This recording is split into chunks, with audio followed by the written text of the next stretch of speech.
کوئی اچھا بندہ صلہ رحمی کرنے والا ہے، کوئی برا آدمی قطع رحمی کرنے والا ہے، کوئی با اخلاق ہے، کوئی بد اخلاق ہے، کوئی شیریں زبان ہے، کوئی ترش لہجہ رکھتا ہے۔ کسی آدمی نے انصاف کر کے انصاف کا تمغہ اپنے گلے میں لٹکا دیا، کسی ظالم نے ظلم کر کے بے انصافی کر کے نا انصافی کر کے خود کو ظالمین کی لسٹ میں ٹھہرا دیا، کسی بندے نے نیکیاں کر کے اللہ کو پا لیا، کسی نے گناہ کر کے رب العزت کی ذات کو نعوذ باللہ ٹھکرا دیا۔ یہ دنیا میں محنتیں چلتی ہیں، ہر بندہ اپنی کوشش، اپنی محنت، اپنی تگ و دو سے کام کرتا ہے۔ رب فرما رہے ہیں ان سعیکم لشتی، تمہاری محنتیں مختلف قسم کی ہیں۔ سنو، آگے میں دو محنتوں کی بات کر رہا ہوں، اگلی آیات میں دو ایسے اعمال کی بات کر رہا ہوں جو آپس میں جدا ہیں۔ پھول اور کانٹے کا فرق ہے، دن اور رات کا فرق ہے، پانی اور آگ کا فرق ہے، زمین اور آسمان کا فرق ہے، الفاظ متضاد کا فرق ہے۔ ایسی محنتیں میں آپ کے پاس لا رہا ہوں، ان میں پہلی محنت دین پہ خرچ کرنے والی ہے، دوسری محنت بخل والی ہے۔ پہلی محنت شریعت کو تسلیم کرنے والی ہے، دوسری محنت شریعت کے انکار کرنے والی ہے۔ پہلی محنت اللہ رب العزت کو راضی کرنے والی ہے، دوسری محنت اللہ کو ناراض کرنے والی ہے۔ پھر اس کی سزائیں بتاؤں گا۔ جو محنت رب کے راضی کرنے والی، اس میں اللہ کی رضا ملے گی، دنیا اور آخرت کی خیریں ملیں گی، اور جو اللہ کو ناراض کرنے والی، اس میں سزائیں ملیں گی، دنیا آخرت کی تکلیف ملے گی۔ یہ اللہ پاک نے اس مضمون کو سمجھانے کے لیے قسم اٹھا کے عوام کو متوجہ فرمایا ہے۔ ان سعیکم لشتی، تمہاری محنتیں، تمہارے اعمال مختلف ہیں۔ وہ مختلف اعمال میں اللہ دو شخصیات کی بات کرتے ہیں۔ رب نے نام نہیں لیا، اللہ نے صفت ذکر کی ہے۔ اللہ نے نام نہیں لیا، اس کی حالت ذکر کی ہے۔ مفسرین نے ان کے نام گنوائے ہیں۔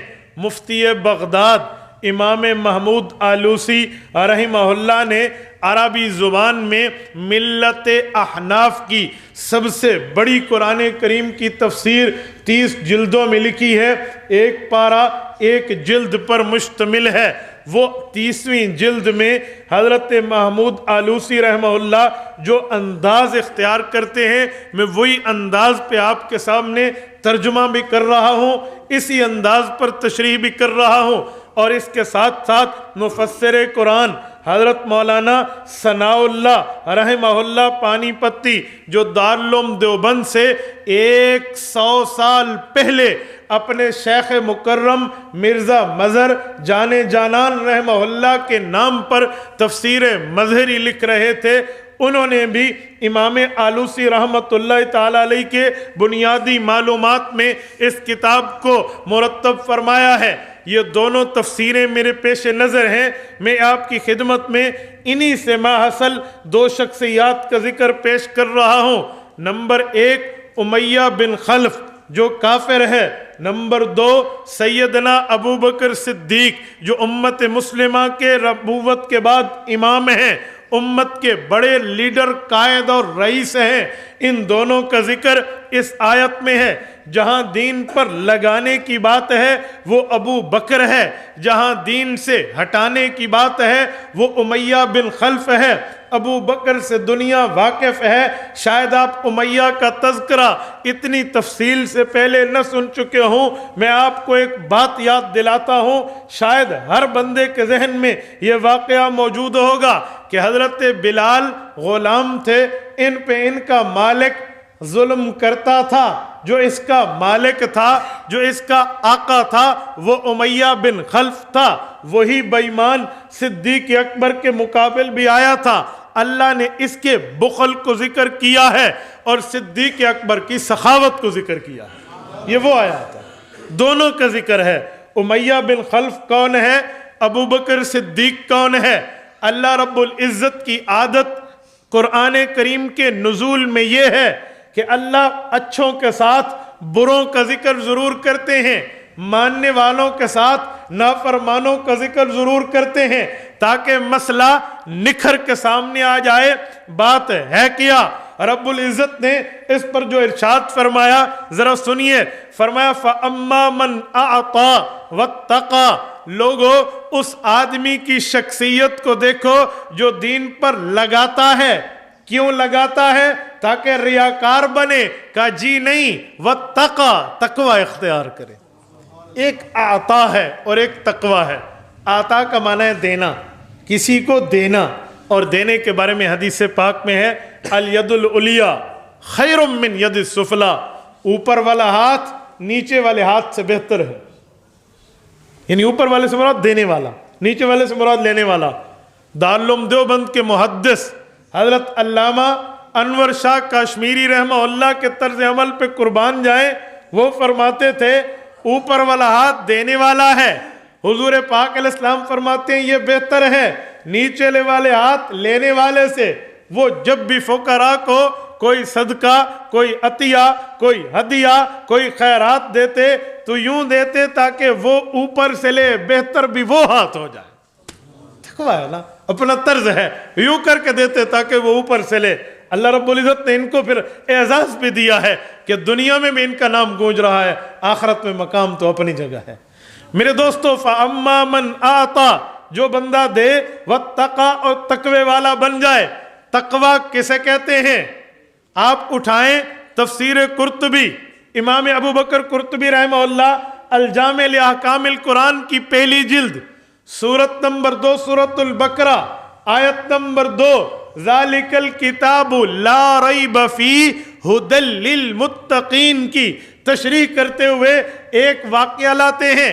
فرماتے حضرت عمر کا دور تھا، حضرت عمر رضی اللہ عنہ کی عادت مبارکہ تھی، وہ صحابہ کرام کی اجلہ جماعت کو بلاتے، جید لوگوں کو بلاتے، اکابر کو بلاتے، اور آیات پر، احادیث پر، شریعت کے مسائل پر ان سے ڈسکس کرتے۔ ایک دربار میں واقعہ یوں ہوا کہ تقوی کا مطلب کیا ہے؟ تو حضرت عمر نے اس بندے سے سوال کا انتخاب کیا جس کو رسول اللہ صلی اللہ علیہ وسلم نے اقرأہم ابی بن کعب فرمایا کہ میرے صحابہ میں سب سے زیادہ قرآن کریم کی قرات کا علم اس ابی بن کعب کو ہے۔ حضرت عمر نے ان سے پوچھا، سال عمر بن الخطاب رضی اللہ عنہ ان ابی مت تقوی، ابی بتاؤ تقوی کا اصلی معنی کیا ہے، تقوی کہتے کسے ہیں؟ حضرت ابی بن کعب عرض کرنے لگے، یا امیر المؤمنین اما سلکت طریق ذا شوق، کبھی جنگل میں گزرو، ایسا اتفاق ہوا کہ کانٹے دار جھاڑی سے گزرنا پڑے؟ حضرت عمر فرمان لگے، نعم سلکت مرارا، کئی بار اتفاق ہوا ہے کانٹے دار جھاڑی سے گزرا ہو۔ تو انہوں نے کہا کیف سلکت، گزرتے وقت آپ کی کیفیت کیا ہوتی ہے؟ حضرت عمر فرمانے لگے، شممت ثیابی ثم سلکت، کپڑے لپیٹ لیتا ہوں تاکہ کسی کانٹے میں یہ کپڑا الجھ نہ جائے، پھر وہاں سے آگے چلتا ہوں۔ حضرت ابی فرمان لگے، فذاکت تقوی، تقوی بھی اسے کہتے ہیں دنیا سے یوں گزرو کہ تمہارے ساتھ قبر میں رب کی نافرمانی نہ جائے، یہ ہے تقوی۔ فَأَمَّا مَنْ أَعْطَى وَاتَّقَى، فرمایا ابو بکر وہ ہے جو دین پر مال بھی خرچ کرتا ہے، پھر ریاکاری کو قریب نہیں آنے دیتا، رب کی رضا لے کر جاتا ہے۔ وَاتَّقَى، اچھا، وَصَدَّقَ بِالْحُسْنَى، اور اس کی اچھائیوں میں ایک اچھائی یہ ہے کہ یہ بندہ اچھائی کی تصدیق کرتا ہے۔ مفسرین نے اس سے مراد شریعت اور نبوت لی ہے کہ یہ نبوت کی تصدیق کرتا ہے، اور نبوت کی تصدیق ابو بکر نے ایسی کی ہے، خدا کی قسم ختم نبوت پر ابو بکر کی تا قیامت تصدیق موجود ہے۔ مجمع الزوائد، امام نور الدین حیثمی، ابن حجر حیثمی رحمہ اللہ، المتوفى 807 ہجری، اب 1441 ہجری ہے، 634 سال پہلے یہ بندہ اس دھرتی سے گیا ہے۔ وہ حدیث پاک لائے ہیں کتاب المناقب جلد نمبر 9، باب فی مناقب ابی بکر الصدیق کے تحت۔ فرمایا رسول اللہ صلی اللہ علیہ وسلم معراج سے واپس آنے لگے، کہا یہ معراج کا سفر ایک ہی رات کے چند لمحوں میں ہوا،